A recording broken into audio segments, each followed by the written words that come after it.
Just because it's predictable doesn't mean it doesn't disappoint. Nick Caserio had me shaking my head with a lot of confusion with their day one moves, and I'm sure Texas fans may feel the same.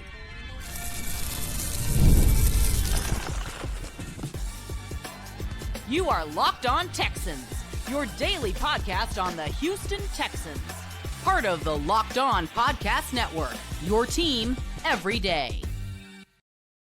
Battle Red Nation, from H-Town to your town. Today's episode and every episode of the Locked On Texans podcast is for Texan fans all around. Shout out to my everydayers from the Himalayas for making the Locked On Texans podcast your first listen of the day.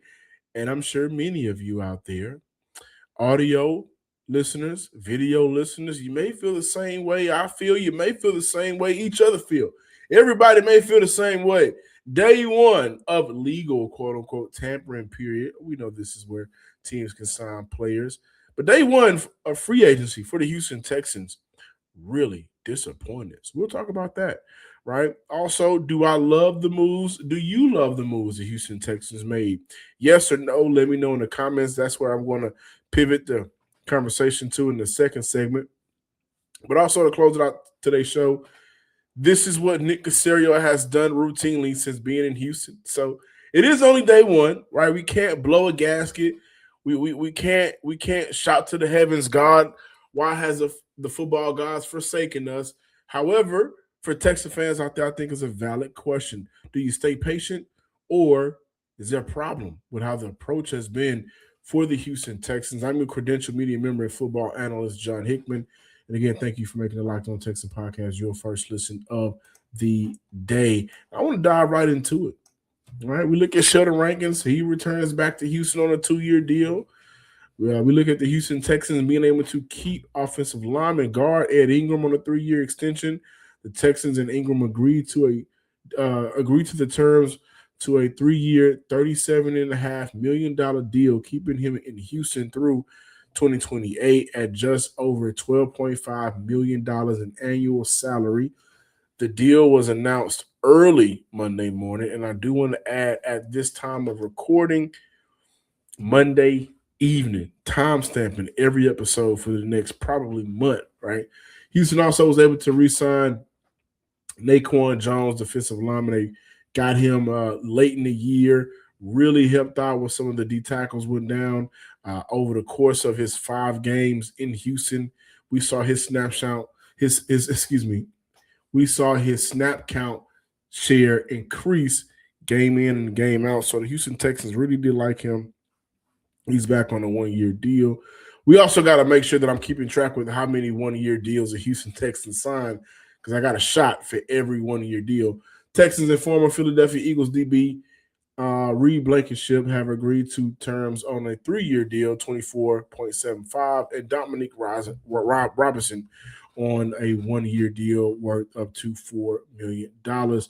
I'll get into the signings, may even grade them, but I'll talk about if I like them and what that means for Houston. But I have to say this.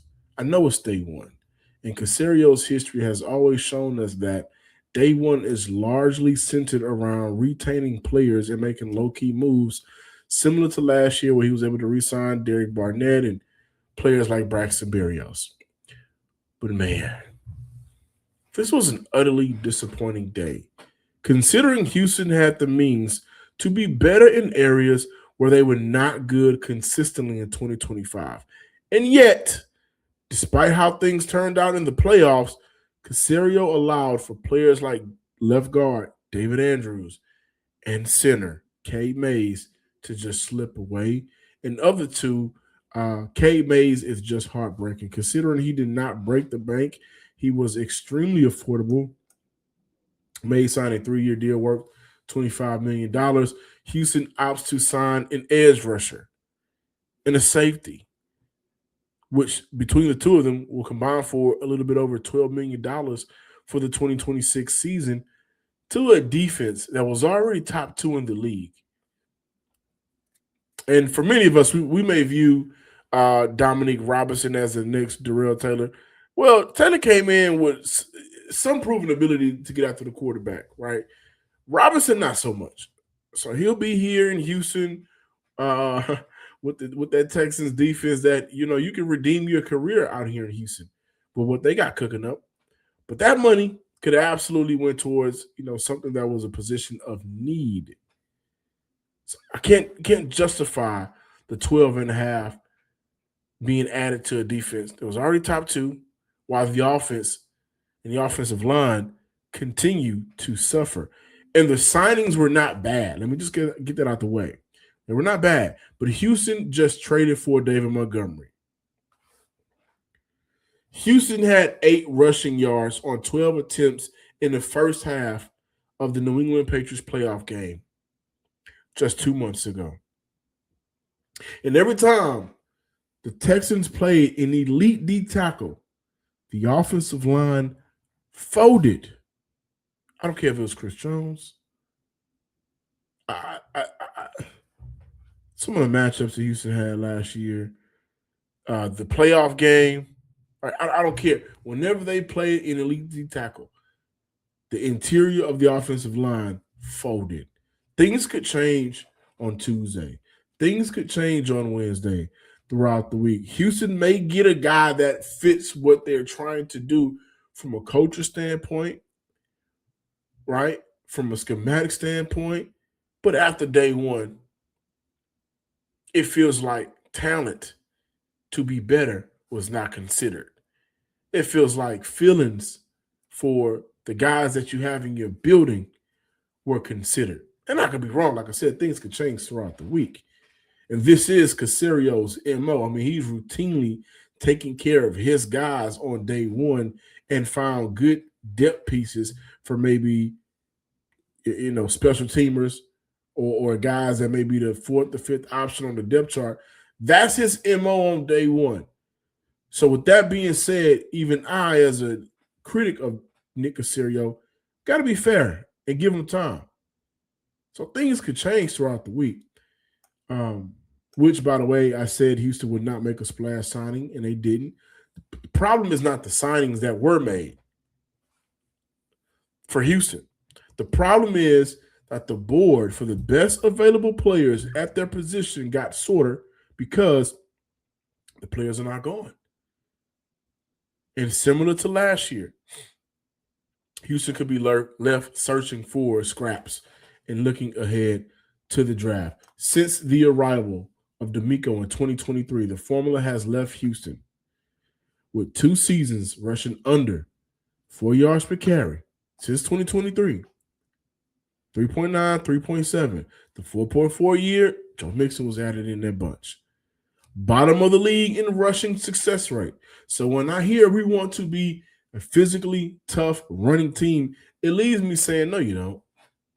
No, you don't. Because if you did, real investments will be made across that offensive line to match whatever the vision is.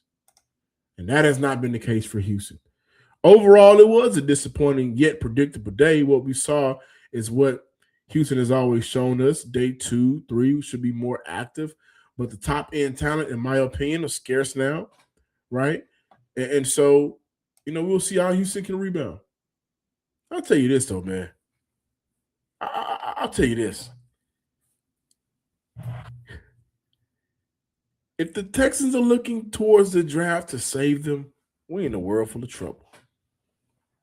We are. We are absolutely in a world full of trouble unless that offensive staff can work miracles. And I've said it once, I'll say it again. Hey, I think Cole Popovich is a hell of a coach, but that doesn't always mean throw him leftovers. That doesn't always mean go out there and get some of the younger or will-be rookie offensive linemen. In this state of the Houston Texans, this isn't 2023. This isn't even 2024. This is the area in this window where maximization should be at an all-time high. We'll see what the Houston Texans will do, man, over the next couple of days. Now, I got to talk about, do I love the moves the Houston Texans made? Yes or no? Stick around for that. More Locked On Texans talk on today's show. It's tax time, but for a lot of us, the old way of doing taxes is a lot. Trying to book an appointment that's not the most convenient, sitting in the waiting room with a stack of papers, emailing back and forth, and wondering if they really get your situation. But this year, you're getting a major upgrade with TurboTax. TurboTax now has in person locations nationwide. You can meet face to face with a real tax expert, and your documents get uploaded straight to your TurboTax app on the spot. And just like that, you're done. Your TurboTax expert works to get every dollar you deserve while you get real time notifications as you go about your day. It's reliable, right? It's the relief of walking in and meeting a real person and walking out, knowing your taxes are being handled right with care. So hit the turbotax.com/local to find a store near you and book your appointment today. Welcome back in, Locked On Texans listeners and viewers. It is free agency time, right? And with free agency being here, I'll tell you something. Now through March 15th, you can absolutely go ad free. Don't be like your favorite team. Don't be like the Houston Texans right now and overpaying. You don't got to do that. Not with us. Because from now through March 15th, you can go ad free. Keep this conversation going on Discord. Join the club at lockedontexans.supercast.com. But all you have to do is enter promo code free agency, all caps, no spaces, now through March 15th. And you'll be able to talk with other Texan fans, AFC South fans, and NFL fans alike over on the Discord app. Again, lockedontexans.supercast.com. Now, Texas fans, remember, I recently mentioned that I think Houston would be in big trouble if their plans are centered around letting the draft do the saving. We could really be heading to that direction. So be prepared. By the way, Texas fans, Charlie Kohler is off the board. A lot of you liked him. The thought of him being the next tight end here in Houston as that tight end too. He signed a deal today. And Houston fans, I want you to keep this name in mind, AVT, Elijah Vera Tucker. I talked about him a while back, but reports are saying that he wants a new home. He wants to get away from the New York Jets. I mean, everybody would. So, and I'm sure he's heard that spring breakdown is down here in Houston. So he may want to see what that's like year round, right? And so when he's healthy, he is an immensely talented offensive lineman.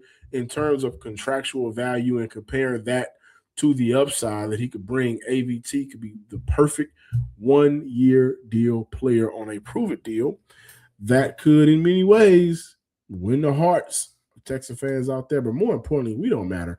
Win the hearts of his coaching staff, win the heart of his running backs, and win the heart of his quarterback. So keep that name in mind.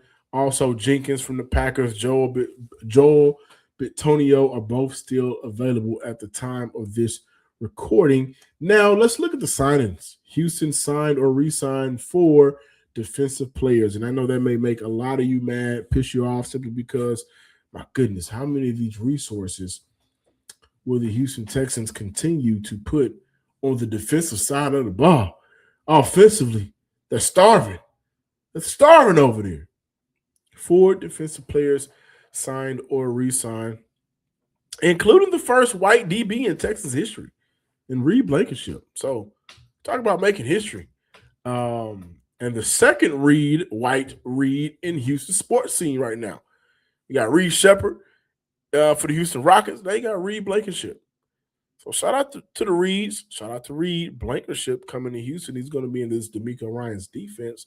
I believe he'll add some value, but 2 Reeds in Houston at the same time, that got to mean something. But all of these moves tell me, and what I think they should tell us is, defensive depth is very much important to Houston. Still is. It's going to be as long as D'Amico Ryans is here. Blankenship only allowed 318 yards in 2025, according to Pro Football Reference, the best in his career as a starter. Houston started several safeties along Bullock last year due to injury. Reed is now a stable running mate at the top, but he will still allow for Houston to rotate as they see fit. MJ Stewart re-signed with the Houston Texans. Jalen Reed is at the Penn State safety. Houston drafted so many Jalen's last year. Well, they did draft a young safety that could still see playing time in 2026 and beyond. So I like the move to bring in Blankenship. I also think it's a very inexpensive move that could allow for the Houston Texans to move on after this first year. He did sign a 3-year deal worth $24.75 million. And so will he see the fullness of that, the full life of that contract? I'm not sure. But in terms of playing ball, he does add value and doesn't allow for Houston to do some of the things that they routinely like to do, and that's rotate players. Rankins, he's back. He's going to add to the depth of this defensive tackle unit. We've talked about it before. Both sides wanted to continue that good fight together. Rankins will be 32 next month. And again, this move keeps Houston stable. Sheldon Rankins, Tommy Togiai, Naquan Jones. Let's see, am I missing the D tackle? But it's because shout out to Tim Settle. He got his big payday. So Tim Settle Jr. got his money. But essentially, when I look at Rankins coming back, he's a veteran in that room that can continue to help young guys get to the next stage, get to the next phase in their career, while still being able to produce at a higher level. Even at 31 last year, he'll be 32 this year. There was not a drop off in this game. I think he just wanted to come back to Houston. Whatever happened in Cincy, and he talked about it a little bit, is a little bit more personal, but he talked about it. It just wasn't Houston. And this commitment does not take away from Houston adding a young D tackle in the second or third round of the draft to this unit. I said it before. I'll say it again. Lee Hunter at Texas Tech. I like him a lot. I like the McDonald kid a little bit from Ohio State.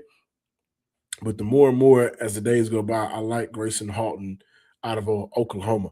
And I think you get raw right hands on that kid with D'Amico Ryans and Matt Burke in that defense, he could be very special. Same with Naquan Jones. We saw his snaps increase once he got to Houston. And Dominique Robinson is just a depth piece that could very well be cut after training camp. The defensive moves simply let's retool and reload. They'll add a player or two in the draft, young players. But beyond that, this is a unit that's already put together, and they don't want to break it up too much. Now, Ed Ingram. Personally, from a continuity and cost standpoint, I think the Ed Ingram deal is perfect. Ingram is one of the few players whose play on the field matches his PFF grade, right? One of the better run blocking guards in the league. His PFF grade has him top 8 in the league, but also one of the worst pass pro guards in the league as well. His PFF grade has him as one of the worst pass blocking guards in the NFL. The initial reports were close to $18 million per year. Ingram got 12.5. The market figured itself out for Ingram, and Houston reaped the benefits of it. So shout out to the Houston Texans for getting a deal and bringing Ingram back on a very team-friendly deal. But now moving forward, you hope 2025 was a glimpse at his game improving, and that continues. And I don't know about you guys, but I have Shaq Mason PTSD. Shaq Mason was a guy that his first year in Houston, he can do some things. He can be here with CJ for the next couple of years, and he'll help this offensive line rise to the occasion. But after that, it fell off. Fell off a lot. And the irony is Shaq Mason's extension and Ed Ingram's extension, very similar deals. And it's easy for Houston to move on if Ingram hits a rock. The deal for Ingram is simply they know they want to be able to run the ball. That's what they preach. It's not their MO. That's not what they're necessarily good at, but that's what they preach. And they've seen Ingram be extremely more than serviceable at times in his ability to be able to run block. And when I look at some of the issues from a pass blocking perspective, I can contribute that to, who's playing right tackle that week. I can contribute that to the issues on the left side of him at the center spot. One-on-one, he has to be a lot better. But when I look at how this coaching staff is really put together, and I think this is important to note, it feels like offensively, they're going to say, I need for you to coach up the guys that we're going to give you the same way the defense has. Right? And so, boom, they move on from Jake Moreland. He hadn't been able to coach up the tight ends, similar to how Stephen Adekoge hasn't been able to coach up safeties. He's out the door. They bring in James Ferentz. They move on from Chris Strausser because the defensive line was continuing to excel. Offensive line continued to regress. And so, you know what? You're not doing what we need for you to do. The voices ain't matching up. The progression ain't matching up. We're going to promote the coach that we feel like can do it. So the picture that I'm painting is, in Houston's mind, and it may be viewed very egotistical. It could be viewed in a very egotistical way. But in Houston's mind, the coaches are going to get these players right. Look at some of the moves. And it screams that because Caley got his guys in there now. Did Caley progress throughout the year? He absolutely did. So now he's going to ask all of his guys, first or second year with the Texans or not, follow my way. Coach them up. Get them ready. And I believe that's the thinking with Ed Ingram because the proof is there. Last year was probably his best in the NFL in many metrics, eyes or advanced metrics, whether you like the tape or you like the spreadsheets. So they're sitting back and saying to themselves, hey, Cole may be able to do this with a couple more bodies. Right or wrong, egotistical or not, the Texans coaching staff, they're banking on themselves. Now, is it a problem that the Houston Texans first day was so lackluster, or should we stay patient? I got this conversation from social media, so shout out to you guys. Many of you are saying, stick around for more Locked On Texans talk.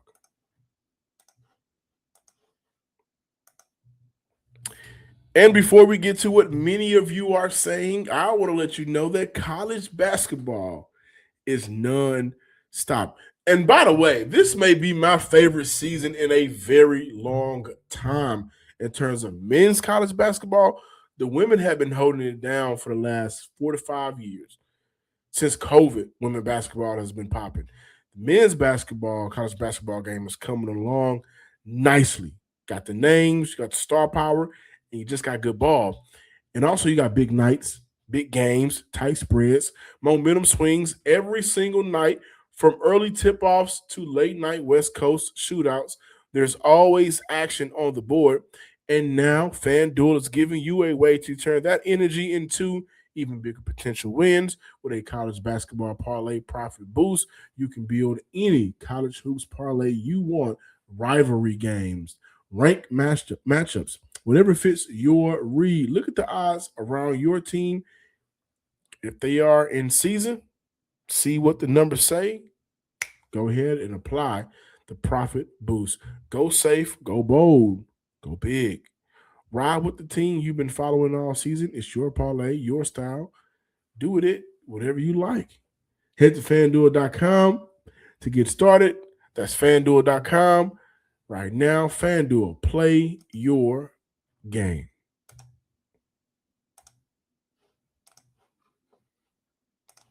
Closing out today's episode, should Texan fans stay patient, or is day one an indication of what's to come? And to that, I'll say, because they haven't released the updated cap numbers for Houston, but to that, I'll say, I'm sympathetic with you guys because when I saw the Cade Mays contract, which is what I initially reported a while back, it was going to be between 8 to 10 million, and that's what it was. When I saw the Cade Mays contract, I said, oh my gosh, that would have been perfect. That would have been the move Houston could have made to have the anchor from an IQ standpoint, from a physical standpoint, in the middle of the offensive line, who came in with some type of resume And many people that I've talked with from around the league, well, when we look at Carolina, doing research and talking with people, they said when Cade May was at center, you got a better Bryce Young. So obviously that speaks to the IQ and intelligence of his game. And then you look at, they threw a running back in on a 1-year deal. He was able to rush for 1,000 yards this year. Rico Dowdle is now going to Pittsburgh. I think that's going to be the end of the Caleb Johnson era in Pittsburgh. We'll see. So, like, why not Mays? And again, I mean, when you talk about being patient and comparing it to the patience being a problem or not, for many Texan fans out there, and how many times have you guys heard me say this? For many of you out there, you've seen Houston prioritize relationships over getting better.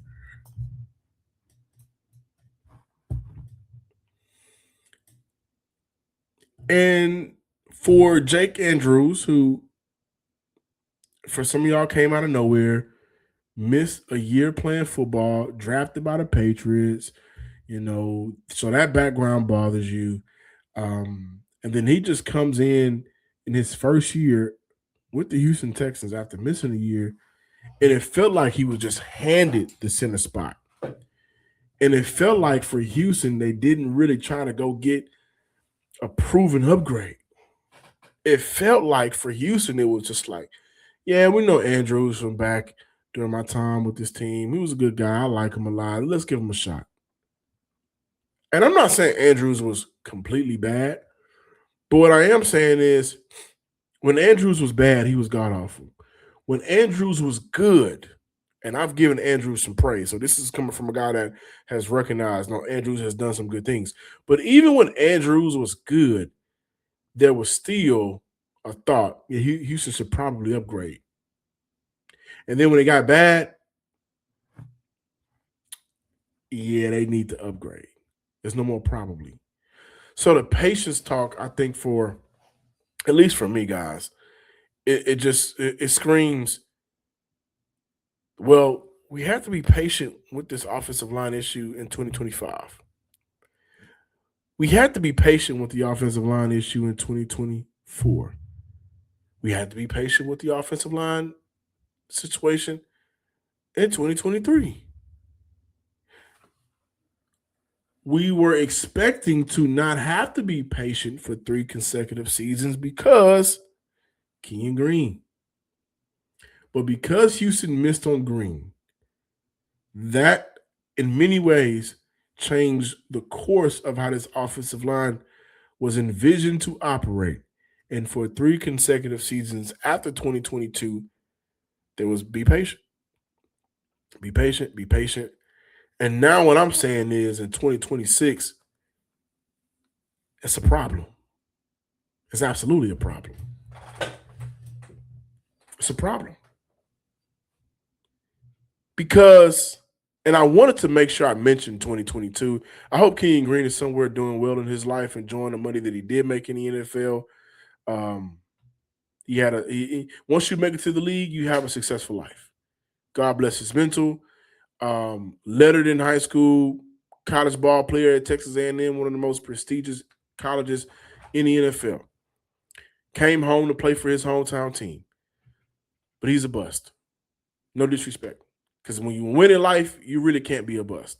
But in football terms, he's a bust. And because of that miss, the following 3 years for Houston, and 4 years, including 2022, the offensive line has been a joke in many ways. They can pass block a little bit, but they can't run block worth a damn. Because they ain't got the guy up front that they need. And so the problem is, while being patient, there has not been a drafted offensive lineman on the inside since Caserio has arrived that is worth a second contract. To that point, Green didn't get a second contract. Drew Scruggs is in Detroit. And Jared Patterson in many ways, I think he's going to be a career backup unless he gets an opportunity elsewhere to prove his worth.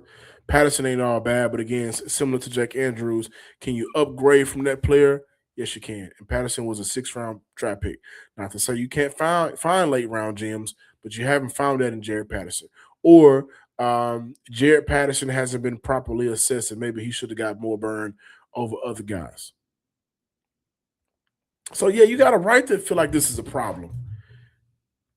The patience in the process of being patient, Laken Tomlinson, this is just immediate pass. City So, Juice Scruggs, Jared Patterson, all rotated left guard. That's not even a year prior.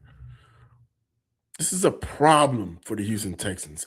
And staying patient is not a selling point anymore. So I know it's only day one, and I know this is Caserio's MO to take day one lightly, make sure he gets his guys back into the fold. That's what they do. In a lot of ways, this is how the Houston Texans have a strong culture.